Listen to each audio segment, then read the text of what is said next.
Some of the younger actors, some of the Brat Pack kind of people in Hollywood, and I just wasn't getting a feeling that they were right for the character. And I kind of teasingly said, well, we need to get someone like Tim Curry because he's a very sensual person who's got a real attitude, but you can't help but really like him and really be attracted to him no matter how, off the wall or how obnoxious he's being in his role. The casting director said, well, I know Tim Curry. I've worked with him. I think we could get him. And I was amazed. Curry is also one of Hollywood's busiest actors. He has a starring role in the Three Musketeers movie, which recently opened to rave reviews nationwide. His recording sessions for Gabriel Knight were scheduled around his latest project, a featured role in the upcoming movie The Shadow. Gabriel Knight is very, very cool and impossibly handsome. And of course they came to me.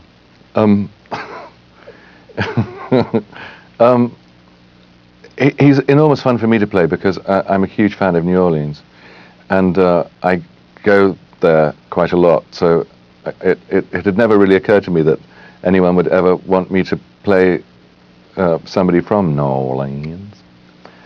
So I kind of leapt at the chance, but also it's really very exciting to be part of this kind of whole new kind of development, because any new way to infiltrate myself into your minds.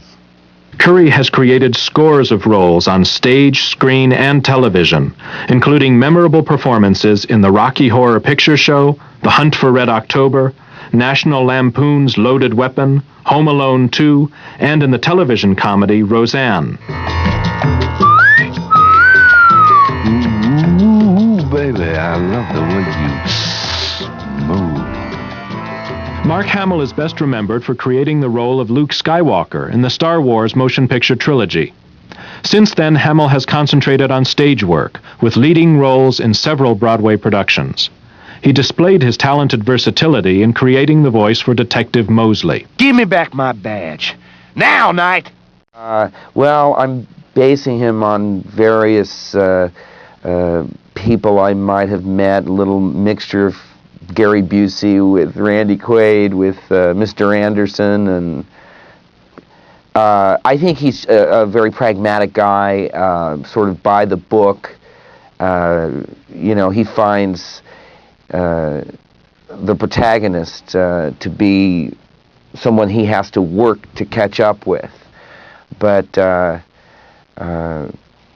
it's fun and it'll all work great, but for the actor it's very difficult. It's very schizophrenic because they ask you a question and you have 5 responses. Oh, wait a minute, I gotta call the chief and see if it's okay. Oh, wait a minute, I gotta call my wife and tell her I'll be home late for dinner. Now, wait a minute, I got tickets to the ball game tonight. It's like nothing I've ever done. And I'm having a great time doing it. Rising star Leah Remini brought the right mix of wit, sarcasm, humor, and compassion to the voice of Gabriel's assistant, Grace. She provides a balance for Gabriel's sometimes chauvinistic behavior. Well, I did get her address, but you're a little out of your league here, big fella. Among her numerous television roles, Remini guest starred in several episodes of the hit series Cheers, and currently has a recurring guest role on Evening Shade. Gabriel Knight was her first interactive work. When you're on camera, you could use your face and you can mug and you could do things, and whereas when it's just your voice, you think you sound great and you think you're doing this great acting job, but it really just sounds very flat, and it sounds like you're reading. And when I have the lines in front of me, I forget that I have to act. So the director will say, okay, do it better this time, but this time act. So I'm not really good at it. I'm getting better though. So, but it's easy with these. I love the characters, so this one I find very easy. I see. By the way, I forgot to warn you, Mr. Knight. The local cemeteries are quite dangerous. Muggers, vandals. I would avoid going there alone, if I were you. While the face may not be immediately recognizable, the voice of Michael Dorn is unmistakable. Best known for creating the character of Worf on Star Trek The Next Generation, Dorn's commanding, resonant voice was a perfect choice for Dr. John. You!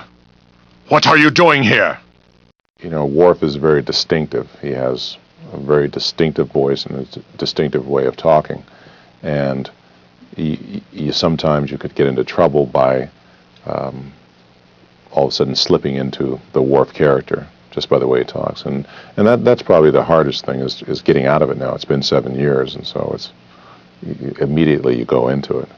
Although Worf his voice is a lot lower than mine, and he's a lot more stern and serious than I am. The role of Wolfgang is brought to life by the talents of stage, screen, and television legend Ephraim Zimbalist Jr.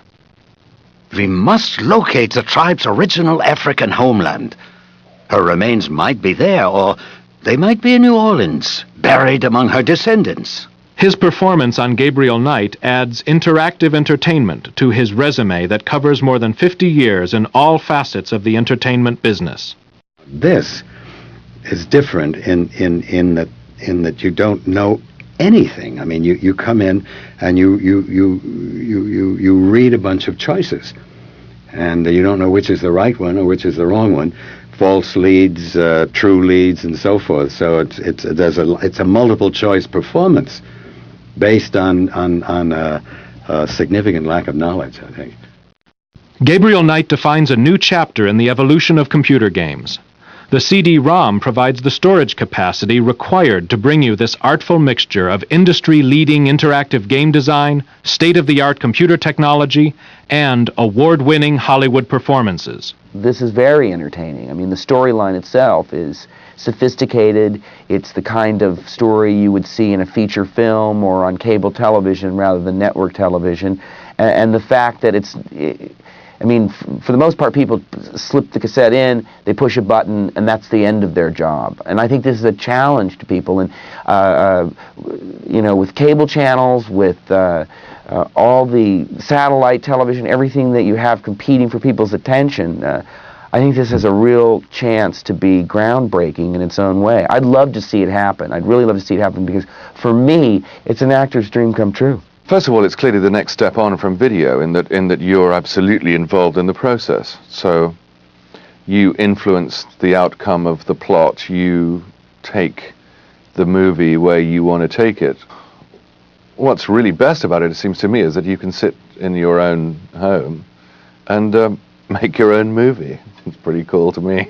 The convergence of Hollywood's talent with the award-winning story-based game development skills at Sierra opens the door on an exciting new future for interactive entertainment. Jane Jensen's Gabriel Knight, Sins of the Fathers represents a bold step down this future path.